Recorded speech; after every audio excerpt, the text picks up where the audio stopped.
What's up, guys? I'm your host, Kayla Bundy, and you're listening to the Finding Hope podcast. Welcome back, friends, and welcome my new friends and sisters.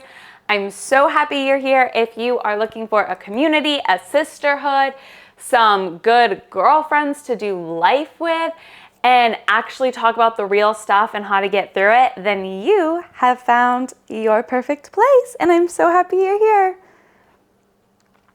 Before we dive into this week's episode, just a reminder, a new episode drops every single Wednesday. So make sure you are turning those notifications on for the midweek to just give you an ounce more of hope to get you through.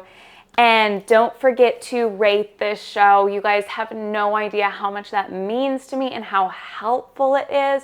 So please, please, please, please, if you are so inclined, I would love it if you could rate this show and give me feedback on each episode. That would be amazing. And if you aren't already doing so, make sure you follow me at the Finding Hope podcast on YouTube and Instagram. And if you want to go check out my personal, it's at Kayla Bundy Official. So I don't know about you, but I have definitely gone through this multiple times in my life, in a year, in a month, where I have people, relationships, or things and habits I do that no longer serve me, but I can't say goodbye.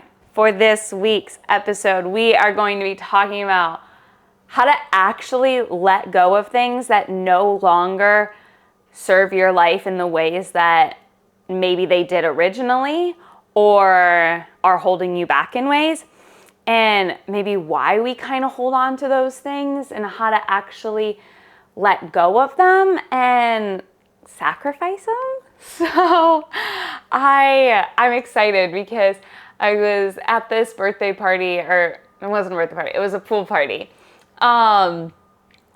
this past week, and this girl was talking and she was like, it's actually a lot easier for me to sacrifice something than to add something on. And I was like, oh my gosh, that's so true. Like, it can be so hard to add an extra 10 minutes during the day to read, or it can be easier to sacrifice that 10 minutes on your phone. And it just got me thinking about, there's so much that I do in my life that I wanted to evaluate, like, what is worth sacrificing and what really isn't serving me. That brings me to my first point in this episode, which is, what can you sacrifice that'll elevate your life by about 10%? So nothing dramatic. We're not over here. I'm not asking you to completely change your entire way of living, to break up from that relationship, to drop out of school, whatever that is. No. Let's bring it in. All I am asking you to do is think about what is something or multiple things you can sacrifice that would elevate your life or change your life for the better just by about 10%. And I know that doesn't sound like a lot, but that's the point, because when things are really hard for us to let go of, we keep holding on to them.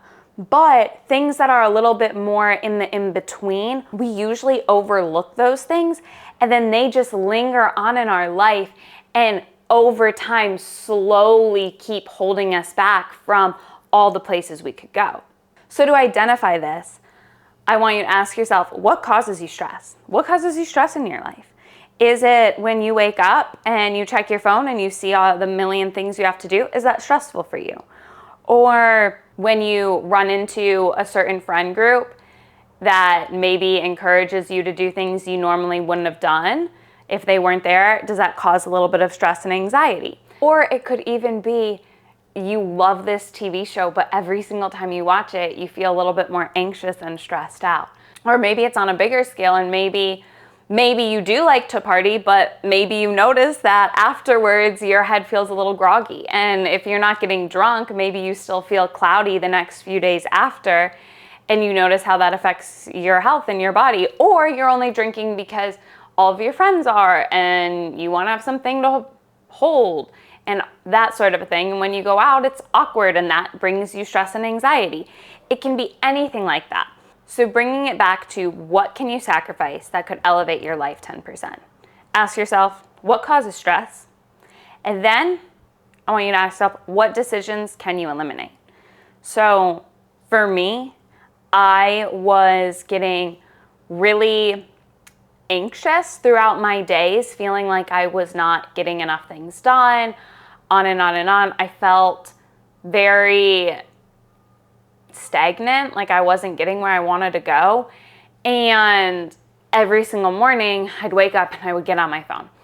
And not like in a fun way, but I would get on my phone because I wanted to see all the notifications I missed when I was sleeping, and if there was emails that I forgot to respond to. And then I'd end up laying in bed on my phone for like an hour or two, trying to respond to different emails, respond to comments, do this, do that. And then the longer I was on my phone, the more notifications I would get. And then by the time I got out of bed, I did not start my day off in the ways that I wanted to. And this was just not in an extreme way, but it was just making me anxious because I knew that if I wasn't starting my days on my phone, I knew that I would feel a lot better throughout the day. And so for me, I was like, you know what? That is something I'm willing to sacrifice. And that was something I could eliminate that would make my life a little bit better. And then that brings me to my third point in this, which is, what habits do you more harm than good? So that was a habit for me. And once I identified it stressed me out, I identified I could eliminate that, and I identified that that was a habit that was doing more harm than good. Because it wasn't that, oh, I get on and I waste hours just scrolling online at pointless stuff. It was that, no, although I do need to get work done on my phone, and maybe that's your laptop, maybe it's whatever, but at the end of the day, me doing that first thing in the morning, I determined for me was doing more harm than it was good, and it actually made me less productive throughout my days. Point number 2 is, why do we stay when it keeps us stagnant? So this is a little bit more on like the relational side, could be the phone thing, could be the foods we choose to eat, the friends we hang out with, anything like that. But we typically stay because it's familiar, it's comfortable, it's predictable, it's consistent, and it's a battle that we know how to fight. And this can literally apply to so many things. I was doing the phone thing because it was comfortable, it was consistent, it was repetitive for me. I knew what to expect, and I knew how to handle that type of stress. I've stayed in very toxic relationships because it's comfortable, I know what to expect, it's consistent, and I know how to fight those battles. No matter if I'm constantly getting injured the entire time, I know how to fight that battle when it's a toxic relationship. And I know how to keep staying and fighting to the end. And same thing with friendships. I know how to go above and beyond in things that are not serving me at all anymore because of all those reasons. It's familiar, it's comfortable, it's predictable, it's consistent, and it's a battle that we know how to fight. And maybe for you, that is drinking. Maybe you go out every weekend because all of those reasons. Or maybe you keep talking to 5 or 10 different guys because you know how to live in a way where you always have some sort of option, and that feels less scary to you than if you were to eliminate that and have no options at all. Now that we can identify a basic reason of why we stay in these things, I want to move on to my third point, which is challenge your fears. Because in all those reasons we might stay, or we might let a habit stick around that's no longer serving us, it's because we're probably scared of a change. So I want you to challenge those fears. And I like to play this like question yourself game. And I do this to myself because there's some things that stay in my life, like the phone thing, or toxic people, because I'm used to it and it's hard for me to break that habit, or it's hard for me to leave that person. But then there's things in my life that I do because I am scared. And like, I have a huge, huge, huge fear of big dogs. It's like really bad how scared I am of them. And whenever I know I'm going to have to see big dogs, which is like every single day, I play this question game with myself. And I do this for relationships. I do this for the phone thing, on and on. And so I'm just going to give you a little example of what it is. But you basically ask yourself, like, challenge your fears and start by questioning yourself. Ask, why are you scared? Where is the fear based? What happens if that actually comes true? And why does that matter? And etc. And you keep asking yourself these questions until you run out of reasons to defend why you shouldn't change. I'll say with a toxic relationship, I can say, why am I scared? I'm scared to leave because I don't want to lose that person. They mean so much to me and I've invested so much time and I truly love them. And then, well, where's that fear based then? Why would you be scared? Well, because they are mentally abusive, they're emotionally abusive. I feel like I'm always walking on eggshells. I feel like I'm always doing something wrong. It's really hard to please them. And then I ask myself, well, what happens if those things are happening then? Like, what happens if all of those like fears come true, that you actually do get out of that toxic situation and you are left without them?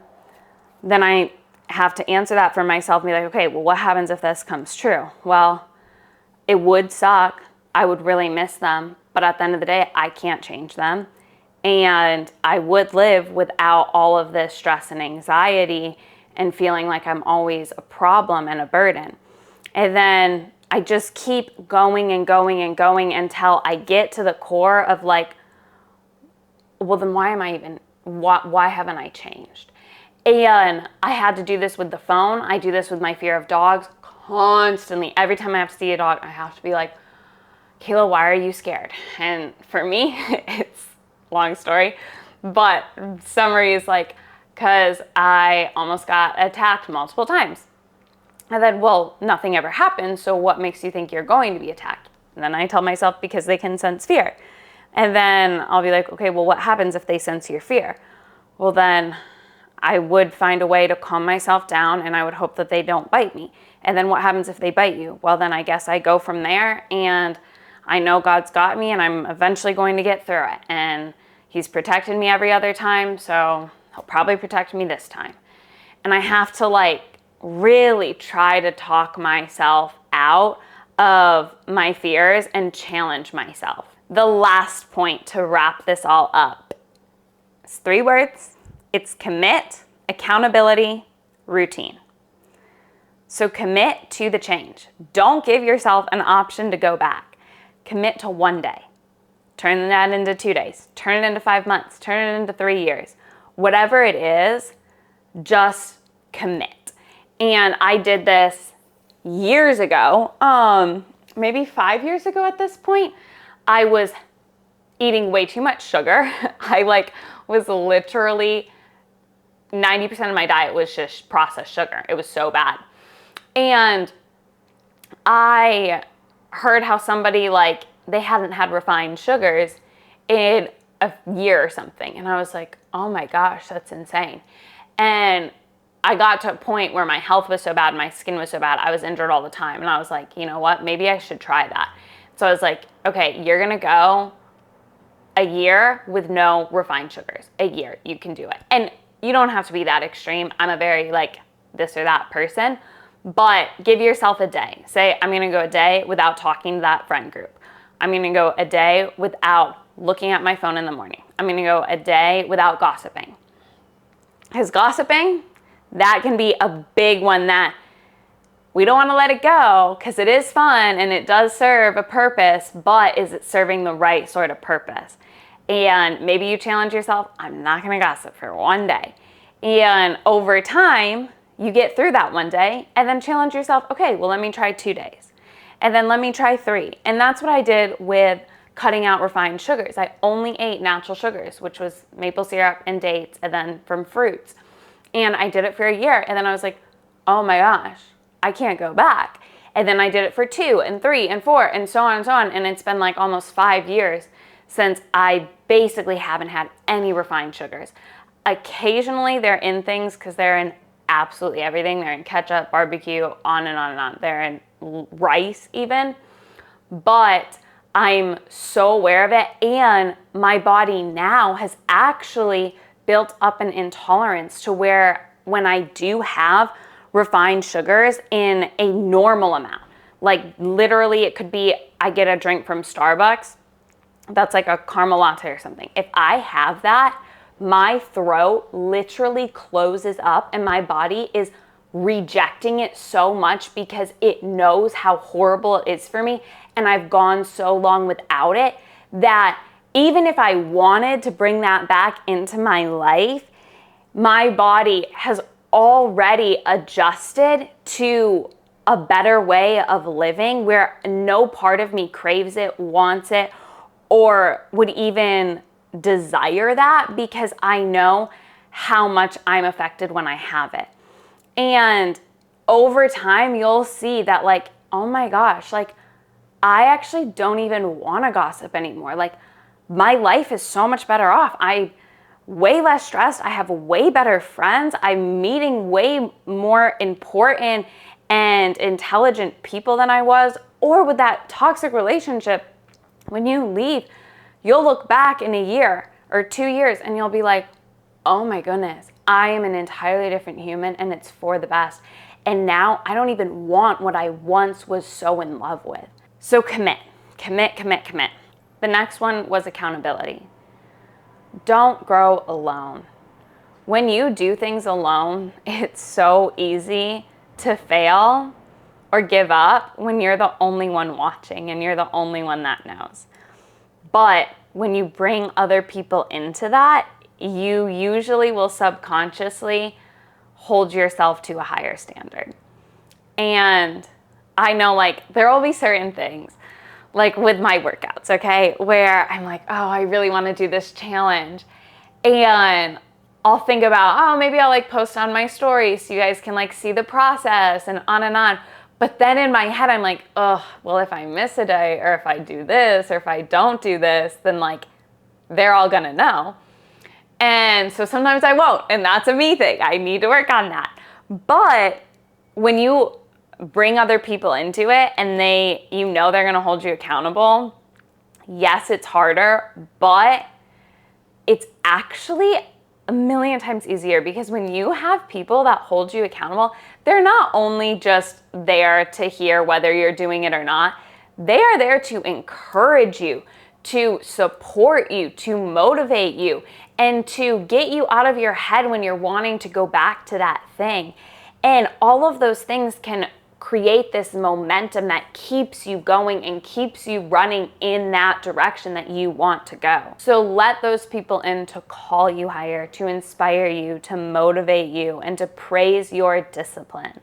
And lastly, routine. What once was a conscious decision becomes a subconscious lifestyle. And this is where you have cracked the code. Make change be what is familiar, comfortable, consistent, a battle you know how to fight, etc. Because the more and more you do something, the more you don't check your phone in the morning, the more you don't talk to that friend group. Yes, every single day you're putting in that effort and you're consciously making that decision to remove that from your life, but over time, that becomes just how you live.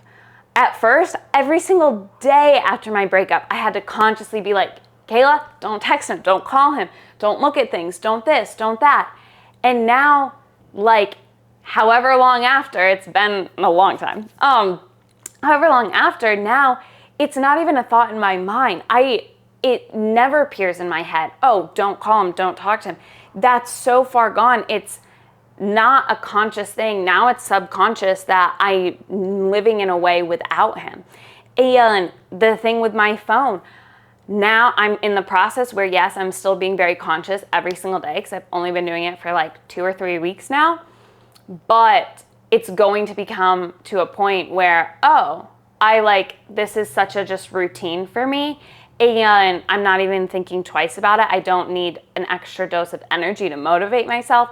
I don't have desires to go back to my old habits or back to that same person. And it's now become just a normal thing in my everyday life that over time has pushed me onto a better path than what I was to begin with. So if it's no longer serving you, but you can't say goodbye, or you're having a hard time, try to ask yourself what you can sacrifice that could elevate your life an extra 10%. Ask yourself, why do you stay in the things that keep you stagnant?